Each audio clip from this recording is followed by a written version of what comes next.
Les silences de 1914. Chronique d'un commandement brisé. Prologue. Ce que j'ai laissé derrière moi. Je n'ai jamais vraiment quitté la guerre. Elle me suit encore, aujourd'hui, dans le bruit sec d'une porte qu'on claque trop fort, dans la façon dont une lampe s'éteint à la tombée du soir, dans le regard d'un jeune homme qui attend une réponse que je découvre toujours trop tard. On m'appelle parfois mon général. Je détourne la tête. Ce mot désigne un homme que je ne reconnais plus. Je m'appelais Henri Delmas. J'avais 54 ans lorsque l'Europe a décidé de s'entre-dévorer. Je croyais être un homme accompli. Je me trompais. Avant la guerre, ma vie tenait dans des gestes simples. Le journal que Claire pliait chaque matin avec cette lenteur appliquée qui me rassurait. Le bruit des pas de Pierre dans l'escalier. La lumière de juin sur la table de la salle à manger. Je pensais avoir bâti quelque chose de solide. Je n'avais rien bâti du tout. Et quand la guerre est avenue, j'ai obéi. Partie 1. Avant l'orage. En juin 1914, j'occupais toujours mon bureau du ministère de la Guerre, rue Saint-Dominique. Les fenêtres restaient ouvertes presque toute la journée. L'air chaud de Paris portait l'odeur des tilleuls du boulevard, mêlée à celle du papier, de l'encre et du tabac froid. Sur mon bureau s'entassaient des dossiers épais, ficelés avec une rigueur presque religieuse, chemin de fer, effectifs, délais de mobilisation, rapports diplomatiques. Nous parlions chiffres. Toujours des chiffres, jamais de morts.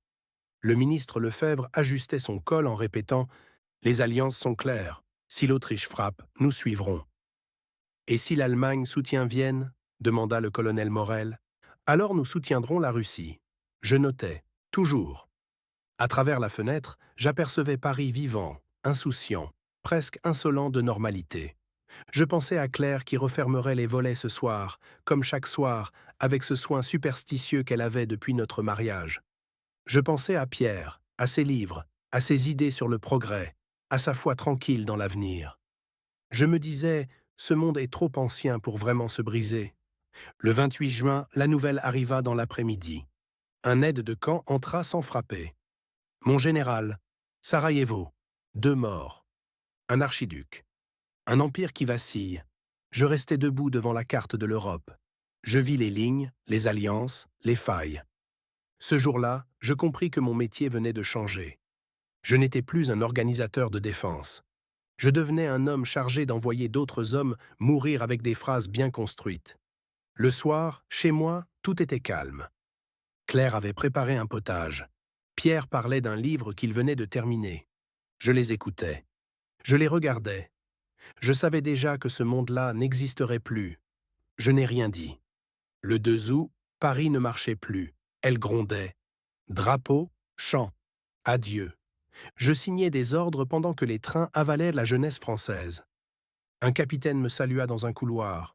Mon général, mon fils part demain. Je hochai la tête. Je n'avais pas appris à répondre à cela. Dans la cour du ministère, je regardais les jeunes soldats, leurs uniformes trop grands, leurs yeux encore clairs. Je vis mon fils dans chacun d'eux. La guerre commença dans l'enthousiasme, elle s'enfonça très vite dans la boue. Partie 2. L'embrasement. Août tomba sur nous comme une chaleur malade. Paris brûlait de drapeaux, de chants, d'ivresse patriotique.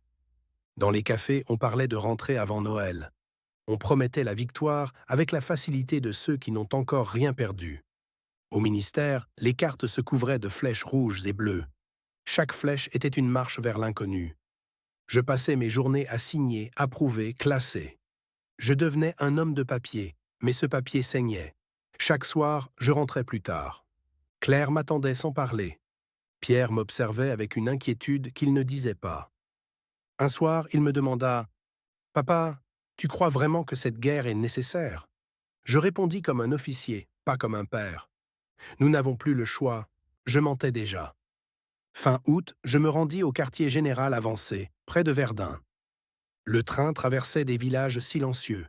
Des femmes en noir, des vieillards, des enfants trop sérieux. Au front, la guerre avait déjà perdu toute noblesse. Les premières offensives avaient dû briser l'illusion. La boue avalait les bottes. La pluie dissolvait les visages. Les canons parlaient sans répit. Un lieutenant me présenta son secteur. Nous avons perdu 2 compagnies cette nuit. Il dit cela comme on annoncerait une météo défavorable. Je notais. Toujours. En septembre, je visitais un hôpital de campagne près de Reims. C'est là que je rencontrai Madeleine. Elle avait 45 ans. Ses cheveux étaient relevés sans coquetterie. Ses yeux portaient une fatigue ancienne.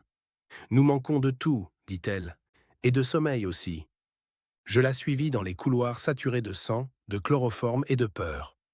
Un jeune soldat me saisit la manche. « Mon général, est-ce qu'on gagne ?» Je mentis. Madeleine, elle, ne mentait pas. Son silence était plus lourd que tous mes discours. Je commençais à écrire la nuit. À Claire. À Pierre. Je ne parlais jamais des morts. Je parlais de discipline, de devoir, d'honneur. Je brûlais ensuite les brouillons. Je n'avais jamais appris à écrire la vérité. À l'automne, la guerre s'enterra dans la terre. Les tranchées s'étirèrent comme des cicatrices ouvertes. Les hommes y vivaient sous la pluie, la vermine, l'attente. Un colonel me confia un soir « Mon général, on ne gagnera pas cette guerre comme les précédentes. » Je le savais déjà. Je retournais souvent à l'hôpital. Madeleine parlait peu. Mais quand elle parlait, tout s'arrêtait. « Vous savez, dit-elle un soir, les hommes n'ont plus peur de mourir. Ils ont peur d'être oubliés. » Cette phrase m'accompagne encore. En décembre, la neige couvrit les corps. Les soldats grelottaient dans des manteaux trop fins. Les lettres devenaient plus courtes. Les visages plus vieux. À Noël, dans un secteur, des chants s'élevèrent entre les lignes ennemies. Je fis donner l'ordre de reprise du feu le lendemain. Je n'ai jamais oublié ce silence après les premiers coups. Je compris alors ce que signifiait commander. Ce n'était pas mener, ce n'était pas convaincre. C'était porter le poids de chaque décision jusque dans ces nuits. Je dormais mal, je vieillissais vite, et chaque jour, quelque chose se brisait en moi. Partie 3. L'usure. L'année 1915 ne commença pas. Elle s'abattit.